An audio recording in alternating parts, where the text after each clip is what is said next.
Hey, is it gonna adjust? All right. Yeah, we back with another video another day. We're gonna be reacting to Thomas Sowell. I know y'all like Thomas Sowell on this channel, and I like to give y'all Thomas Sowell on this channel. Because Thomas Sowell definitely be spitting some facts, and sometimes he be spitting some stupid shit. Like literally, it's a combination of both. So, we're gonna get this reaction. You subscribe, tell me what you think. Comment down below what you let me move the camera a little bit. Go too far to the left. There we go. There we go. There we go. Get it a little better. There you go. So y'all get a little angle right here. Put the little, right here. It'll be right here. Anyways, though, let's get right into the video. No time to waste. Away. Uh-oh. How did the... Uh-oh. Okay, let's go.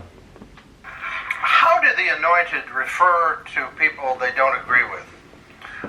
All sorts of ways, but I think the main thing is they believe that you're not merely in error but in sin. In other words, they can't believe that you're just mistaken. You must have sold out. You must be something warped about you. Do people think you sold out because you're conservative? Oh, some do. Some do. Absolutely, he a sellout. I'm just playing. Not because he's a conservative, though. No. I hate when they do this. It's not because he's a conservative. It's because the things he says seem to only speak towards the negative, towards the community. I ask everybody who likes Thomas Sowell, right, to look at, like, this is what I think, okay, right? I would listen to a scholar, right? I listen to Thomas Sowell, but I would listen more to a scholar if it seems though they have at least some positive things to say about the community, because there are a lot of positive things about the community. They only have negative things to say, like they're only pointing out the negative things. I think they're pandering to white people. Or bad. I'm tired. I get cut off work, but I think they're dog whistling to white racists, in my opinion. And I think he definitely does it. In the comment section of my videos, I see nothing but dog whistle to white racists. I haven't had a single intelligent argument in the comment section, and would love to. If y'all can have an intelligent argument with me, let's do it. But when I react to him, it's nothing but white racist dudes that jump in the comments and try to respond. I don't even read it because it's like it is what it is. But when I do read it, it's you can tell, like, it's like, oh, boom, boom, boom, boom, boom. So like I kind of stopped reading it because I'm like, but I read this one if y'all comment. But it's not because he's a conservative. That's not the reason at all. Because we love conservatives. If you're a white conservative, I love you. Like, you know what I mean? Like, black people, we care about y'all. Same thing with black conservatives. We don't mind y'all. But not this dude. Let's go. I'm always fascinated with that phrase. First time I heard it was at Cornell University. And I attacked the president of Cornell University on the front page of the New York Times. I wanted, now, if I'm selling out, who am I selling out to? If I'm attacking the president of Cornell University, what brownie points will I get for that as an assistant professor on a 3-year contract? Yeah, that's not good. Yeah. No, and the other thing that always gets me is that the people who are supposed to have sold out typically have less money than the ones who are making the accusation. Years ago, always true. I remember some student wrote to me, and I said, what you need to do is make a list of all the blacks on your campus you think have sold out, and then make a list of those you think you have stood up for the right thing, you see. And then along... Wait a minute, he just admit that the people that like attack him on the fact that he's a sellout make more money than him? And now he's a liar. He's wrote over 11 books. Maybe not at this point in his life, maybe not, but like it seems like this is an older video, maybe. But he's wrote over 11 books, and like some people buy into him. More white people buy into him than black people. I get black people up on him, but I know more white people buy into him. You wrote 11 books. There's no way you're poor. I don't believe you. You're benefiting off capitalism, and that's okay. It's a great thing to do. Also, each name, put down the name and model of car that they drive. And then see if you want to reconsider what you've just said. But, you know, when the liberals don't agree with people, they classify them as mean-spirited. Oh, yes. For the rich. Let me give you some classic liberal comments about conservatives. You guys are for the rich. You guys only care about the rich guys. Yep. Answer that. How do you respond? That's where exactly. Facts. Conservatives don't realize they don't benefit from this, but they are more... No, I'll say Republicans, not conservatives. Republicans are more reluctant to be more connected to the rich. Liberal says conservatives only care about rich people. Well, one of the things I go into in the book is that the whole notion of rich is ridiculous.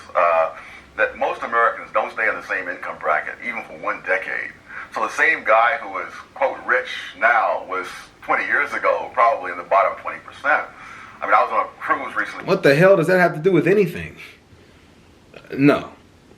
It doesn't matter whether I make it today, tomorrow, next year, 10 years from now. If I make a lot of money, I'm rich. If I make millions of dollars, I'm rich. Stop. Like, this dude does a lot of semantics, man. It's a lot of semantics. It's a lot of semantics, man.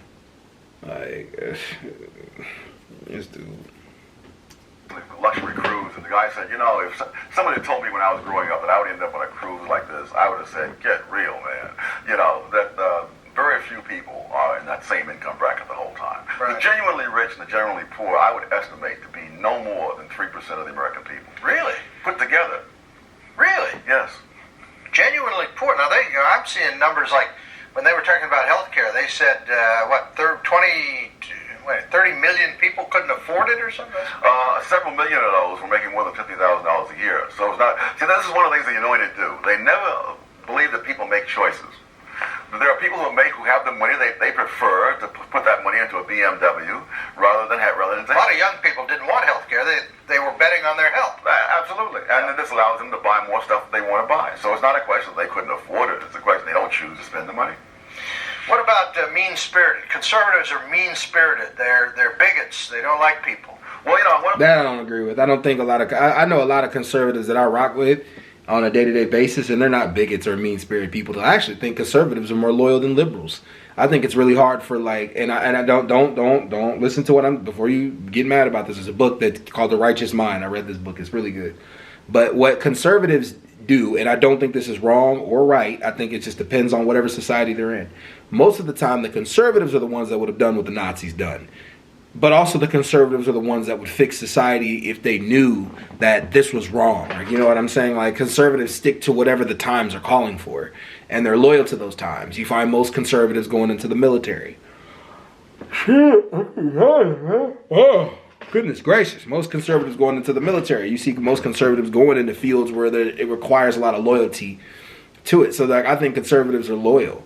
And I think that's to their detriment as well, but I think conservatives are very loyal. I don't think they're all bigots. I don't think that's a fair accusation. I don't think it's a fair accusation at all. One of the things I tell people say, you're a very tough person. I'm not tough.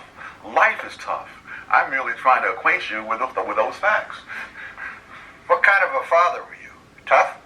Well, now, I've never done a poll among my children, fortunately, probably. But I have been called the last of the Victorian parents. Oh, really? Yes. I am not one who believes that the kids should be given unlimited indulgence, and I think I can safely say that mine were not. Were you too tough? In other words, did they rebel? Don't kids go through a rebellious period? How did you deal with that? Oh, I don't know. I'm not sure. I just said, here's what you should do, and that's it. When the kid's away in college and he's not doing and he's messing up, I simply say there'll be no more money. And that's good. Yes, it sort of gets their attention. Absolutely. Yeah. Man, that's not a bad thing. You're teaching your kids right and wrong. You're teaching them. I think he's probably a great father, excellent father, because you're teaching your child not to take anything for granted. You go to school, make sure you get that stuff together and do what you need to do. See, I don't dislike Thomas Sowell completely. In a lot of his writings, I do agree. There is truths in his writings. There's truths in a lot of things he says. It's just sometimes I think I don't know why I be feeling like he'd be pandering to a white audience, and I don't like that. I don't like that. Don't pander to anybody. Just tell us truths. You know what I mean? Don't pander to anybody. I know he's pandering because certain ways he words things, certain ways he puts things. It's almost if he's trying to justify a point sometimes that's not really there. That he doesn't have to justify. Like the per capita argument that we made in that one video, the last video that I did on him. It was interesting. Like he didn't say per capita in one part, but he said per capita in another part where the per capita justified his position. But if he would have said per capita in another part, it would have contradicted his position. So like I think stuff like that is interesting when it comes to that. Dude, y'all got to go watch that video. It's another one on my page. It's the triggered reactions to Thomas Sowell. But definitely I be triggered sometimes. I'll be watching this dude, but not really. Dude, he just make my ass itch. That's what it is. Like, cause these dudes, like I said, man, you just gotta be careful who you watching and stuff like that. You gotta be careful who you taking information from, and I don't know, man. Like, I personally don't know, but that's Thomas Sowell, y'all. Y'all comment down below, tell me what y'all think. I know the comments is coming in, and trust me, I will read some of them this time. I just don't always get to them because Some of them are just y'all. Some of y'all are slow. I ain't gonna hold you. Some of y'all are just slow. So I just be like, oh yeah, I'm not gonna read that. Anyways, peace.